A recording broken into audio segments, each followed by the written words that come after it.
And we're interrupting your regular programming this morning with breaking news out of Madison County. County and city leaders are about to give it the latest on the coronavirus update. Let's listen in. Mayor Tommy Battle, City of Huntsville, and Police Chief Mark McMurray from the City of Huntsville. Again, you will note that we are sitting at least 6 feet apart, abiding by the CDC guidelines and our own best practices to sanitize and separate. I'll begin with a brief update of where we are currently. Currently, there are 466 confirmed cases in the state of Alabama. 39 of those are allocated to Madison County. Additionally, we are aware of reports of a death in Madison County associated with COVID-19. The Alabama Department of Public Health is currently reviewing this case to determine actual cause. This is all the information we have on this situation right now, but we will provide any updates as we receive them. With that being said, we'll go to Dr. Pam Hudson from Crestwood Hospital.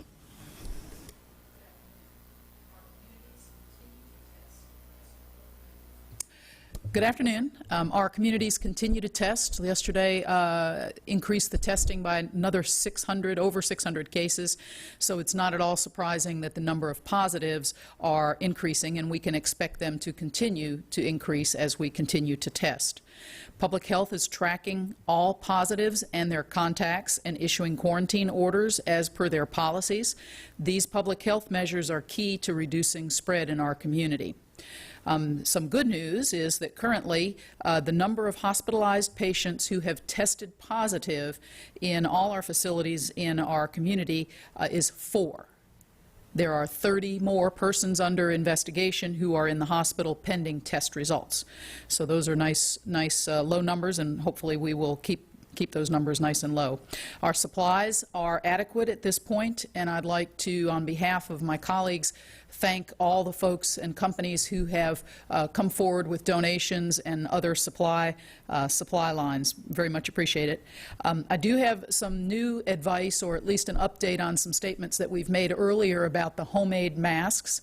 While the CDC and the Alabama Department of Public Health guidance is that these masks are not useful for the prevention and protection of COVID-19, we are seeing an increased number of citizens and even healthcare workers who just feel better using the homemade masks. So long as they are clean and otherwise safe, all our hospitals in this community have left that option up to our healthcare workers, and certainly the public can do as they wish.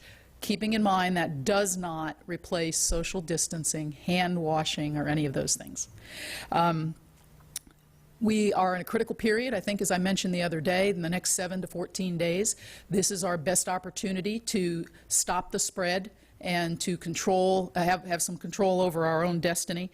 Please remember, as the weather is markedly improved from the other day, when you're outside, you still need to do social distancing at 6 feet or more.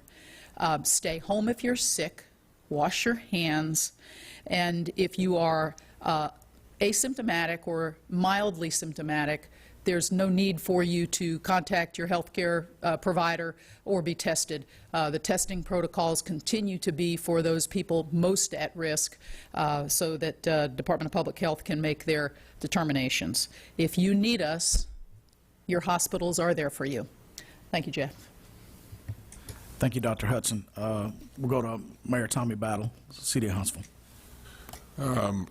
Thank you, and Dr. Hudson, thank you for all the work that Crestwood's doing, all the work that Huntsville's doing. I mean, our medical community has stepped forward and has done a great job for us.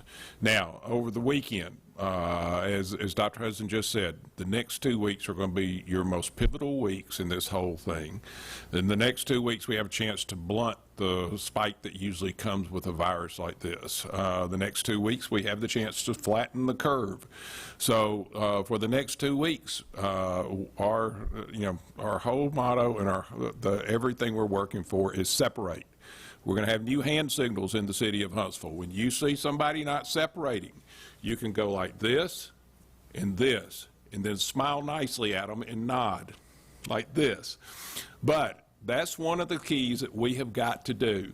I've had many people talk to me about people in big grocery stores or people in big, some of the bigger stores who are not keeping their social distance. Now we have something we can do. You can go like this, and you might even nod.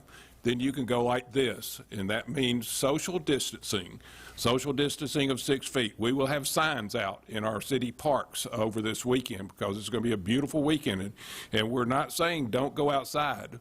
Going outside is probably one of the best things that you can do, but we are still saying keep your social distancing, wash your hands. This is the 2-week period that we can shine, and we can blunt the spike. We can flatten the curve. We can defeat this virus, and it's up to us. So as a mayor of the city of Huntsville, I want to encourage everybody, enjoy the outside, enjoy the sunshine.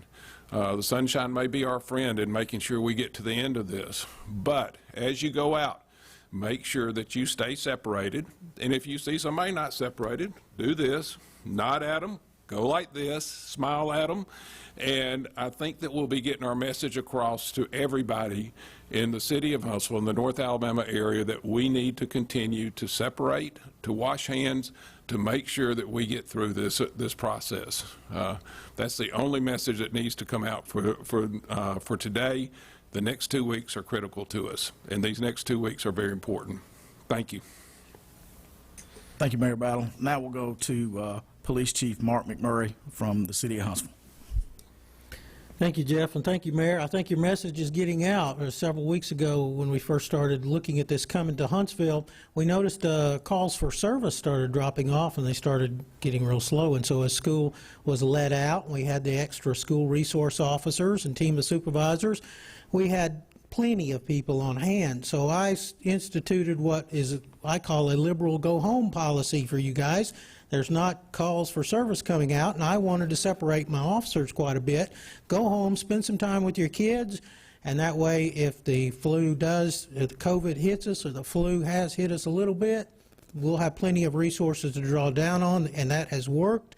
And we appreciate the drop in the calls for service right now. In fact, vehicle crashes are down 8%, and that takes up a large amount of our time. So without so many people out there, without this socialization, it has allowed us more time to change the way we work, as well as the police department, and provide that coverage for you.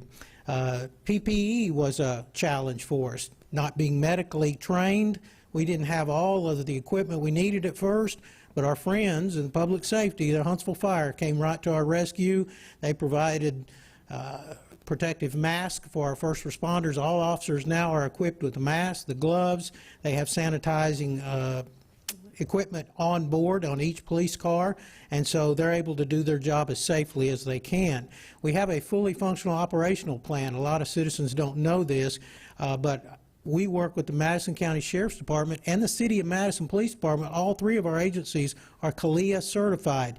CALEA requires that we have an all hazards plan on deck at all times, and so we share this plan, and Sheriff Turner, Chief Jernigan, and I talk every single day about what's going on and what do you need, and you know, we talk about best plans, and so together we've instituted a lot of the exact same changes where we have reduced all our training, we stopped roll calls. Any event where police officers are going to get together, we don't allow them to congregate anymore, so you won't see all those police cars at the donut shops anymore. You'll probably notice that late at night.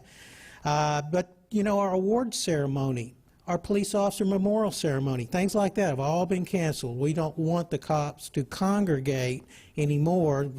So we don't allow them to come together for roll call. Everything is done electronically, even my staff meetings with my commanders now. We do that teleconference. So that's been something we've been able to work through and separate. But these, as the mayor was saying, staying separate has helped a lot, not just with police functions, but it will reduce the spread of this. So if you can't socially distance yourself in this pretty weather, practice physical distancing, okay? If you just got to have a purple cup, fine. Just don't share it with anybody, and stay 6 foot away from your neighbor. And there you go. So if you go out to a public park this weekend, or you need a purple cup, you want to go to an entertainment district, stay 6 foot away. Don't reach down and pet your neighbor's dog every time it comes up to you in the park. You have to get that physical distance at all times, and you can stop this spread. So I think the message is getting out there. Finally, let me say thank you to the news media. What a tremendous asset you've been. You don't go to the Huntsville Police Department website for resources, okay? Go to one of these news media websites, and you'll find the most up-to-date, one-shop-stopping site that I've ever seen. And right now, you're texting your news editors, telling them everything we're saying, and it's going straight to these websites. So if you want to know anything about COVID-19 resources, the Alabama Department of Health, what they're doing, medical staff, you're doing a tremendous job for us as first responders. So I just thank you. And thank you, Huntsville, for stepping up. Did you know that Hudson Alpha is one of the leaders in the country on the research? They're stepping up. Our local breweries, I wanted to say distilleries, but our distilleries are doing it too. They're actually changing over from the drinking product to sanitizing product so that our first responders have small containers of sanitizers in their cars.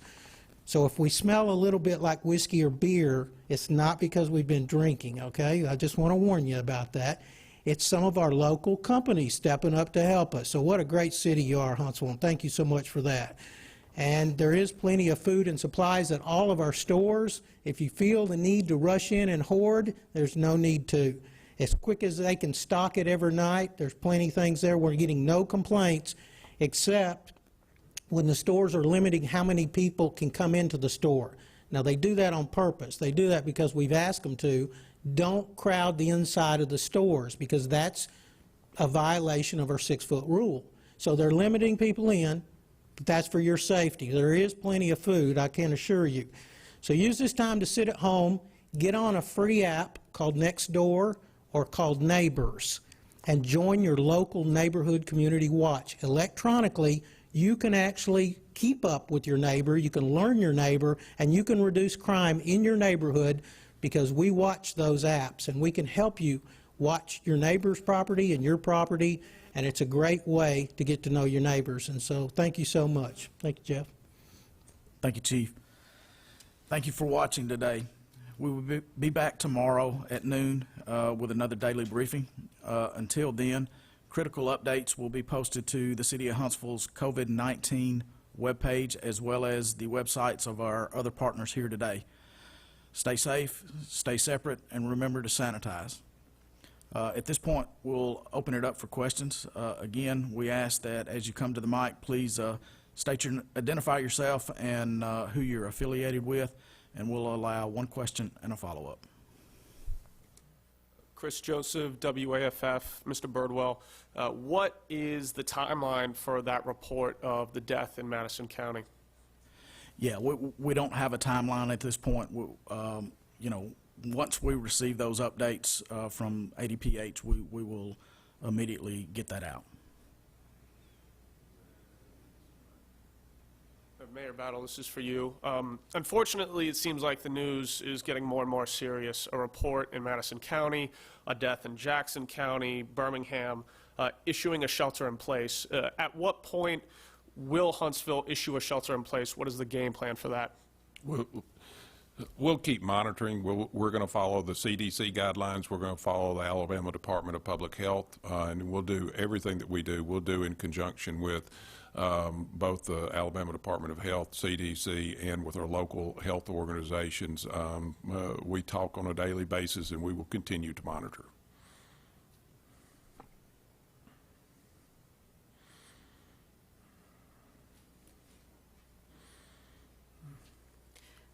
Sydney Martin with Channel 31. My question's for Chief. Can you talk about your officers? They're coming to work every day. They're obviously not congregating, but they're interacting with the public. So kind of maybe the mood around the department right now and them having to go home to their families after interacting with people. Well, thank you, Sydney, for asking about them. It is a little different for them because this is something they're not really used to practicing with. And I think the preventative measures we're encouraging our officers to do has taken a great, it's worked. They're We've had some scares where we tested a few officers. We had one that had type A flu. We have a stomach bug going around 2 different areas of the department. But, I mean, that's normal with about 650 employees right now. So we keep them separate, and it's been working out great. So the few little scares we have, and several of them have gone down and gone through the line to be tested down at John Hunt Park, and it's all come back negative. So far, we do not have any instances that affect the police department. We are expecting it, just like it's all over the country, and we're preparing for that. But right now, they're all doing very good. They're all coming to work. Blue flu is something that happens around the country when this kind of thing, where officers will call in sick. It's not happening here. They're all coming to work. I'm having to actually make them go home and take some time with their family. Have you all had any issues with businesses not following this health order to close and not have people inside, or have any issues with the social distancing? Not intentionally. I think a few of them didn't know that the rule dropped down so low. You know, it started out in groups of 300 and then 180 and now 30 and down to 10, and they're not keeping up with the latest. But when we went to them and told them that, they immediately complied, apologized, and they disbanded. So it does work. The distancing is taking place, and luckily the community is very cooperative. And just to clarify, have any citations been issued? No, they have not.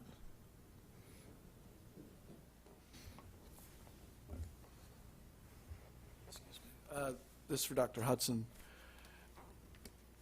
This is maybe familiar ground, but I think it might be helpful given what the mayor just said. Can you talk about protocol, behavior by the public when somebody has gotten a test, what they should do while they're awaiting a result, and what that person, if they're in a household with somebody, what those other people should do while they're awaiting that result? Can you speak to that first? I've got a follow-up. Well, that's a great question.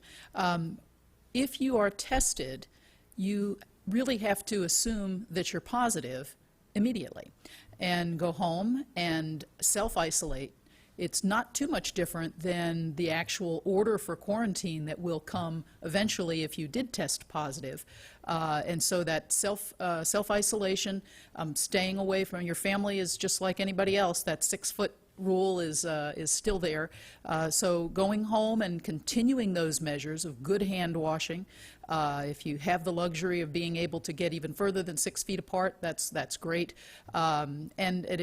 So there's really not much difference between somebody who's sick and hasn't been tested. They should be doing those things. Somebody who's sick and has been tested, same approach. And someone who is then in a public health quarantine, not a whole lot of difference between the two. The folks in the household with the tested person, do they live their normal lives, or do they behave differently also? They would, normal for our COVID environment, 6 feet apart. They should not go out if they're sick. They should be tested if they're sick, but mostly you're waiting on that report back on the index case in the household. So they do the same things, and it is my understanding that when the quarantine orders occur, they are also doing part of what takes time is that the public health officers are doing contact investigation, and then they will issue isolation orders for perhaps more than just the person that got tested. Just one follow-up. You mentioned there was a good bit of testing done locally yesterday. How do we read that? Does that mean you're finding more symptomatic people? You mentioned a minute ago that mildly symptomatic, maybe not necessary to test. When you see that kind of volume of testing, is that telling you you've got more people with more symptoms? And what do you make of that model-wise going forward? I think the increase in the number of tests is directly related to the availability of the tests. Initially, we did not have the fever and flu clinic and the John Hunt site, so patients were accessing testing directly through their primary care physician, at either one at a time, or not getting tested at all. And the test requirements are, at least through the Department of Public Health, have now been pretty strictly reduced. But initially, they still had some requirements. First of all, you should be symptomatic, not just a little bit sick, but more than a mild concern. So I think the positives are the result of more testing, and that's been the situation in almost every community where that's happened. Sorry, on just a very fine point about symptomatic or mildly symptomatic, when you talk about the state standard, how symptomatic should someone be, do you think? Well, that's very subjective. If you have no symptoms, that one's easy. But if you have something that you ordinarily would not seek care for, if you don't have a fever, for example, I mean, those are typical hallmarks of COVID, not exclusive, but it comes down to good judgment. Thank you. Next question.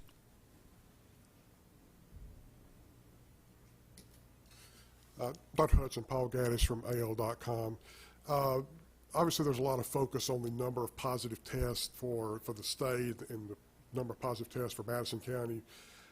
I'm just kind of wondering, are there almost two numbers to be keeping your eye on at this point? The number of people who test positive, but also the number that require hospitalization, because that seems like that's the primary concern in getting through this is hospitals dealing with it. I believe that you're right on target with your identification that there are multiple types of numbers that you can look at. I'm aware of a number of different models that are being used, and all kinds of numbers get plugged into that to come up with predictions. But for our community, the burden on the healthcare system is what we are trying to flatten. There will be people that get very sick with this, but there will be many, many, many more who are not very sick with it, and we're trying to flatten that. Because you have a really good healthcare system in this community, we need to try to make sure we don't overwhelm it so that everybody gets the care that they need. And the public health measures of hand washing, social distancing, those are our weapons in this. Isolating positive cases or presumptive positive. That's why when you test, or just because you are waiting for the results doesn't mean that you don't self-isolate. If you are sick enough to be tested, you're sick enough to isolate. And just to follow up on that, I think Madison County's numbers have almost doubled since the first report yesterday morning. When you see those numbers on a sharp increase, is there an expectation that there's going to be more that's going to require hospitalization, or is there any connection between a rise in positives and a rise in hospitalizations? So we all hope that we don't see a rise. I think most of us are looking at cities and communities around the country and preparing for the kinds of experience that they have had. That's just a realistic approach if you're trying to protect the health of our communities. All right, this will conclude this press conference. Thank you for coming. All right, and you just heard the update there from top leaders in Madison County on the impacts and response to the coronavirus here. I want to update you real quickly, too, because we have, from the Alabama Department of Public Health, 472 cases now reported. That is up since our midday newscast. By 6. By 6, Yeah. That's right, Pat. And then also, we just heard officials there in that meeting. They say that they are aware of a death related to coronavirus in Madison County. However, if you look at this site, that dashboard from the Alabama Department of Public Health, they're still only citing one coronavirus-linked death. That's in Jackson County. So we did get that new update on a possible death related to coronavirus here in Madison County. They don't have any further information. We are working to gather that for you at this time. So what you're seeing is the stream of news happening right before your eyes. We're getting that update from the county leaders. Then that's being sent up to the state Department of Public Health, and then they're going to review that, and then we'll be updating those numbers. I mean, and that dashboard is coming up like faster and faster with new numbers. So what we're trying to do is keep up with them as well and pass them along to you as quickly as possible, and we'll keep doing that. The other thing, too, Marie, that we heard today, and this is critical. This is from Dr. Pam Hudson from Crestwood Hospital. She says, we're at a very critical point right now.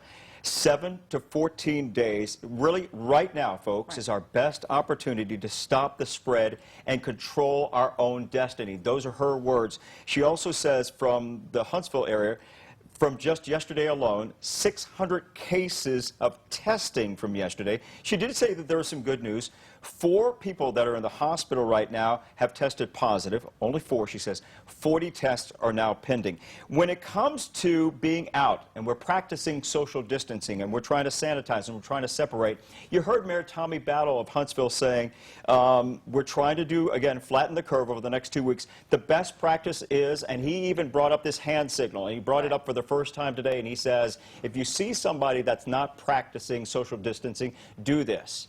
Hold your hands together. You're going to join me in this, aren't you, Marie? Yes, I am. Hold your hands together, kind of smile, and then separate your hands.